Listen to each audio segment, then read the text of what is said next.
Yes, so Annalise, Donald Trump there on day 2 of the Republican National Convention. He's back. Yesterday he sat for quite a while and listened to the everyday Americans, and we, as well as those former primary rivals that will be speaking today, we will be hearing from a number of everyday Americans, as the Republicans are calling them, and they are everyday Americans, but people today that are victims of crime who Donald Trump will be in the audience to listen to. Absolutely, and that's been a big part of the speaking program today with the theme Make America Safe Again. There's been people speaking about the fentanyl crisis, talking about crimes in their city. We had the mayor of Dallas. But think of what a symbolic moment this is, watching Donald Trump come in with his vice presidential candidate pick, to watch the speeches of Nikki Haley and Ron DeSantis. These were the two out of the gate early on that wanted to knock Donald Trump out again. They said it was time for fresh blood, for someone younger. Ron DeSantis was the early favourite and fell by the wayside because there was still that groundswell of support for Donald Trump from the years gone by. And those who felt like he needed to be vindicated, that they didn't like, that they felt like he'd been forced out. And there is still genuinely a portion of the population in America, especially among Republican primary participants, who think that the last election was rigged. We obviously don't think that here. We think Joe Biden did one in 2020, but that is a genuine sentiment here.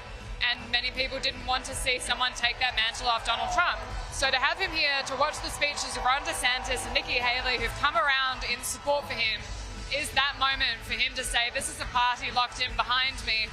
And honestly, Kieran, it reminds me of the 2019 election with Scott Morrison, when all those Liberals who quit in protest before the election, it was seen as such a weak moment for Scott Morrison, but all the ones who were undermining him and not pulling in the same direction, all of a sudden were out of the picture and everyone was pulling in the same direction, which ended up being a strength for the Morrison campaign. And this is that moment for the Republicans, in my opinion, being here. This is the moment where they're all coming in behind or they're gone. The never-Trumpers, they're not in the Republican picture anymore, they're not making an appearance here, and they're not going to be a part of the next few months or a future Trump presidency. It was interesting, your discussion yesterday with Vivek, the former primary candidate himself, where he said that a strength for JD Vance could be the fact that he himself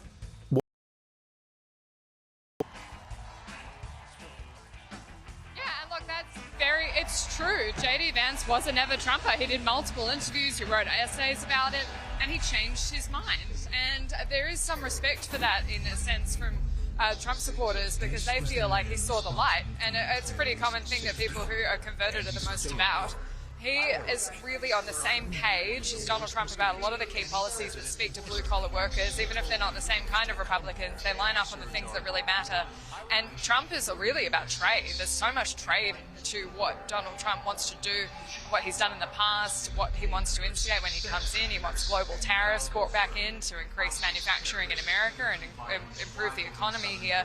So to have someone like JD Vance on his ticket is very much to talk to those voters who feel hard done by the last 4 years. Their paychecks haven't changed much and they don't go as far as they used to. They feel like they don't have savings. America has the highest rate of credit card debt it's ever had in history. Over $1 trillion of people's personal finances are being held in high interest credit card accounts, which is absolutely crippling them. So this is where all these issues, people point it back to, well, we need better control at the border, we need better control over immigration because this is hurting my lower paid jobs, and they want to see manufacturing brought back to America. So this is why JD Vance is that kind of pick, and why he's sitting next to Donald Trump right now behind me. Indeed, and just looking at those images now, Donald Trump there talking to his running mate with the bandage on the ear, and it's hard not to reflect again on just how close things came to being so much worse, not just for Donald Trump and his family personally, he was so close to being killed, but for the US democracy itself. There would have been chaos if the presumptive nominee, the former president, was killed. It would have been terrifying for people here to watch Donald Trump. And can you imagine in that context, we saw him duck, grab his ear, blood and a fist pump. Imagine if we'd seen him shot to death on live television. And the fact that there were 3 victims, innocent victims around him too, that has really rattled a lot of the people here, because the people here are the kind of people that go to Trump rallies and they feel under attack, and they feel like America right now is in a weak position because they've watched what's happened with the withdrawal in Afghanistan. They've got multiple overseas wars they're worried about now. The support for Israel in this room has been extraordinary today, especially.